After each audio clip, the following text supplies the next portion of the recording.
നിങ്ങൾക്ക് ഒരിക്കലെങ്കിലും തോന്നിയിട്ടുണ്ടോ ഒരാള് മറ്റൊരാളെ ക്ലിയർലി റിജക്റ്റ് ചെയ്ത് കഴിഞ്ഞിട്ടും ദ അതർ പേഴ്സൺ എങ്ങനെയാണ് ഷീ ലവ്സ് മീ എന്ന് വിശ്വസിക്കുന്നതെന്ന്? റീസെന്റ് ഞാനൊരു പെൺകുട്ടിയുടെ വീഡിയോ കാണാനിടയായി ഇപ്പം ഇന്നലെ. അതില് ഈ കുട്ടി പറയണത് 2014 മുതൽ ഒരാള് കണ്ടിന്യൂസ്ലി ഈ കുട്ടീനെ സ്റ്റോക്ക് ചെയ്തുകൊണ്ടിരിക്കുകയാണ്. സ്റ്റോക്കിംഗ് ഇൻ ദ സെൻസ് ആളുടെ സ്കൂൾ ലൈഫ് മുതൽ ആളാദ്യം ഈ ഫ്രണ്ട് റിക്വസ്റ്റ് അയച്ചു FB-ല്. നോർമലി കുട്ടിക്ക് അറിയില്ലാത്ത ഒരാളായ കാരണം ആരും ചെയ്യുന്ന പോലെ ആ കുട്ടിയും അത് റിജക്ട് ചെയ്തു. അതവിടെ തീരും യൂഷ്വലി, അല്ലേ? എന്നാൽ ഈ ഒരു കേസിൽ അങ്ങനെയല്ല ഇവിടെ സംഭവിച്ചിരിക്കുന്നത്. ഈ കുട്ടീനെ കണ്ടിന്യൂസ് സ്റ്റോക്കിംഗ് പിന്നെയും തുടങ്ങി. ഈ കുട്ടീനെ ത്രെട്ടൻ ചെയ്യിപ്പിച്ച് ആ ഒരു പെർട്ടിക്കുലർ അക്കൗണ്ടിൽ നിന്നുള്ള റിക്വസ്റ്റ് ആ പുള്ളി അക്സെപ്റ്റ് ചെയ്യിപ്പിച്ചു. ഇത് കഴിഞ്ഞ ആളുടെ വീടിന്റെ മുന്നിലും ആളുടെ സ്കൂളിന്റെ ഫ്രണ്ടിലും കണ്ടിന്യൂസ് ആയിട്ട് ഈ മനുഷ്യന്റെ പ്രസൻസ് അവിടെ ഉണ്ടായിരുന്നു. അത് കഴിഞ്ഞിട്ട് she entered her college life. ആ ഒരു കോളേജ് ലൈഫിൽ ഇയാളുടെ സ്റ്റോക്കിംഗ് നിന്നിട്ടില്ല. എന്തിന്? കോളേജ് ലൈഫ് കഴിഞ്ഞ് ആളുടെ വർക്ക് ലൈഫ് സ്റ്റാർട്ട് ചെയ്തപ്പോഴും ഇയാളുടെ സ്റ്റോക്കിംഗ് നിന്നിട്ടില്ല. അത് എക്സ്ട്രീം ലെവലിലേക്ക് എത്തി. ഈ ഒരു മനുഷ്യൻ അവളുടെ കമ്പനിയുടെ ഡയറക്ടർക്ക് വരെ മെസ്സേജ് അയക്കുന്നു, ഐ മീൻ മെയിൽ അയച്ചു, ഈ കുട്ടിയെ പറ്റി ഫാൾസ് അലിഗേഷൻസ് പറഞ്ഞുകൊണ്ട്. എന്നെ ഈ ഒരു വീഡിയോയിൽ ഏറ്റവും കൂടുതൽ അട്രാക്ട് ചെയ്തത് ഈ ഒരു സ്റ്റോക്കിംഗ് ബിഹേവിയറിന്റെ പുറയിലെ mindset or the psychology behind that. എല്ലാവരെയും പോലെ അവളും പോലീസ് കംപ്ലൈന്റ് ചെയ്തു. അപ്പൊ ആളുടെ വീട്ടിൽ നിന്ന് ആള് വന്നിട്ട് പറഞ്ഞു ആള് ഉടനെ തന്നെ പുറത്തു പോവാണ്, ഇനി ഒന്നും ഒരു ശല്യം ഉണ്ടാവില്ല, ഇമാതിരിയുള്ള എല്ലാ പ്രോമിസും കൊടുത്ത് ഈ കുട്ടിയുടെ ഭാവിനെയും കൂടി ആലോചിച്ച് ഇവളുടെ വീട്ടുകാർ ആ പോലീസ് കേസ് വിഡ്രോ ചെയ്യാനായിട്ട് റെഡിയായി. ഇദ്ദേഹം മറ്റൊരു രാജ്യത്തേക്കും പോയി. ഈ കുട്ടി ഫർദർ ആയിട്ട് സ്റ്റഡീസും അവളുടെ കരിയറും നോക്കിയിട്ട് അവളും വേറൊരു കൺട്രിയിലേക്ക് പോയി. എന്നാൽ ഇവിടെ ഒന്നും നിൽക്കാത്ത സ്റ്റോക്കിംഗ് ആണ് കണ്ടിന്യൂ ചെയ്തുകൊണ്ടിരിക്കുന്നത്. ടിൽ ദ ഡേ അവൾ അവിടെ ഹോണ്ട് ചെയ്യപ്പെട്ടുകൊണ്ടിരിക്കുകയാണ്. അതും multiple fake accounts, multiple mails, ഇതൊക്കെ വഴി ത്രെട്ടനിങ് മെസ്സേജസും ഇങ്ങനെ അബ്യൂസീവ് മെസ്സേജസും ഇതൊക്കെയാണ് ആ കുട്ടിക്ക് ഡെയിലി കിട്ടിക്കൊണ്ടിരിക്കുന്നത്. ലീഗലി അവള് ഫൈറ്റ് ചെയ്യണ്ട, ഇപ്പോൾ ചെയ്യാതിരിക്കാനില്ല. ശരിക്കും ഇതിന്റെ മൈൻഡ് സെറ്റ് ഭയങ്കര ഞെട്ടിക്കുന്ന ഒരു ഫാക്ടറാണ്.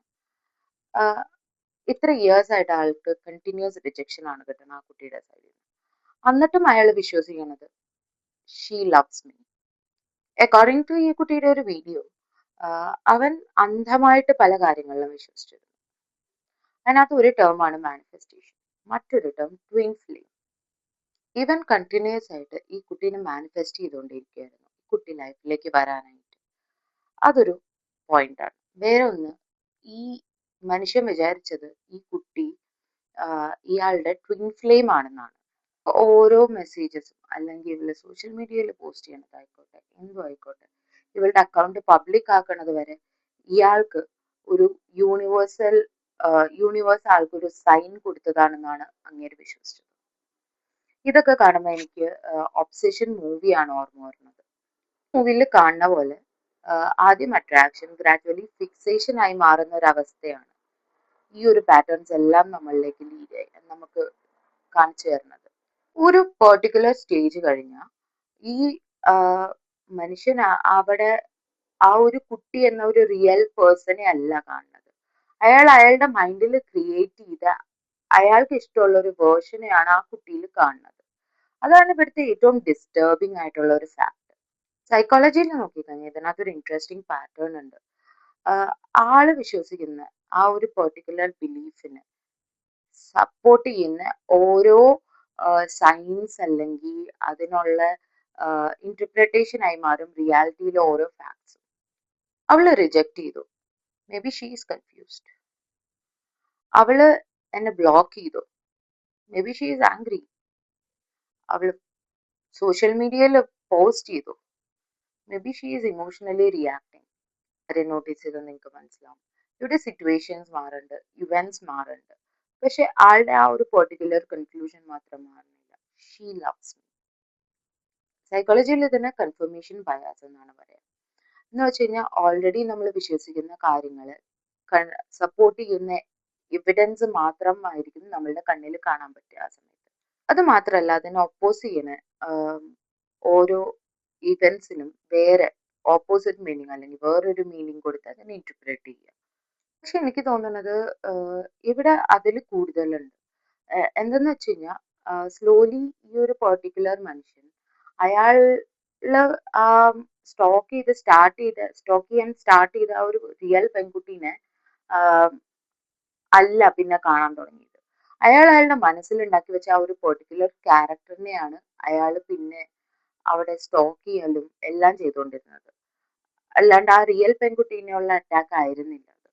ഇതിനകത്ത് വന്നിട്ട് ആളുടെ മൈൻഡിൽ ആ ഒരു കുട്ടിയുടെ സ്റ്റോറി എന്താണ് അതിനെക്കാട്ടും ഇമ്പോർട്ടന്റ് ഞാൻ എൻ്റെ മൈൻഡിൽ ഉണ്ടാക്കി വെച്ച സ്റ്റോറി എങ്ങനെയാണ് അതായി മാറിയിട്ടുണ്ട്. അതായത് എൻ്റെ സ്റ്റോറി എന്താണ് പറയുന്നത് അതാണ് അയാൾക്ക് ഇമ്പോർട്ടന്റ് ആയി മാറിയത്. അത് മാത്രല്ല ഈ ഒരു വീഡിയോയിൽ ഞാൻ കണ്ടപ്പോൾ വേറെ പല ആൾക്കാരും ഈ ആളുടെ ഈ ഒരു ബിഹേവിയറിനെ റീഎൻഫോഴ്സ് ചെയ്യുന്ന രീതിക്ക് അയാളുടെ അടുത്ത് സംസാരിക്കുകയും അയാളുടെ ആ ഒരു സിറ്റുവേഷനെ എക്സ്പ്ലോർട്ട് ചെയ്യുകയും ചെയ്തതായിട്ട് എനിക്ക് ആ വീഡിയോന്ന് ഒരു മനസ്സിലായത്. ഒരു വോയിസ് ക്ലിപ്പ് ആ കുട്ടി ആ വീഡിയോയിൽ വെച്ചിട്ടുണ്ട്. ഒരു ടാരോ ട്രീറ്റർ പറയാണ് ഷീസ് ഹൈഡിങ് ഹെർ ഫീലിങ്സ്. ഇവിടെ നമ്മുടെ പോയിന്റ് ടാരോട്ട് ശരിയാണോ തെറ്റാണോ എന്നുള്ളതല്ല. അവിടെ the way she interpreted that humans feel. Already fixation ഉള്ള ഒരാളോട് she loves you, she secretly loves you എന്ന് പറയുമ്പോൾ അതൊരിക്കലും അയാളെ റിയാലിറ്റി അക്സെപ്റ്റ് ചെയ്യാനായിട്ട് ഹെൽപ്പ് ചെയ്യില്ല. മറിച്ച് അയാളുടെ ബിലീഫിനെ കൂടുതൽ സ്ട്രെങ്തൻ ചെയ്യാനാണ് ഈ ഒരു പെർട്ടിക്കുലർ ആള് എൻഫോഴ്സ് ചെയ്തേക്കുന്നത്. അതുകൊണ്ട് എനിക്ക് തോന്നുന്നത് ഇത് ഒരിക്കലും ഒരു ആൾക്കുള്ള ഒരു ലവോ കാര്യമോ ഒന്നുമല്ല ഈ സ്റ്റോറിയിൽ പറയണത്. It's A story about obsession. Because love respect boundaries, love respect rejection, love respect consent. If you don't love me I will let go. പക്ഷെ ഇതങ്ങനെയല്ല. This is obsession. Obsession constantly searches for meanings. Obsession says if you say no, that is not what you meant. And that's what exactly makes obsession dangerous. Because eventually the other person's word doesn't matter. Reality stop mattering. Only the story matters. And that is the reason why this particular incident reminded me of the film Obsession. Not because the events are similar, because the psychological feelings are similar. വർഷങ്ങളായിട്ട് ഈ കുട്ടി ഒരേ response ആണ് കൊടുക്കുന്നത്, no. പക്ഷെ ഈ കുട്ടിയുടെ നോനെ പോലും ആളൊരു ഹിഡൻ യെസ് ആയിട്ട് ഇന്റർപ്രറ്റ് ചെയ്തപ്പോഴാണ് ഈ സിറ്റുവേഷൻ ഇത്ര ഡേഞ്ചറസ് ആയത്. When a person start believing their own story more than the other persons words, then that is not love anymore. That is obsession. ഇത് നിങ്ങളുടെ ദ അൺഫിൽറ്റേർഡ് അപ്പർ.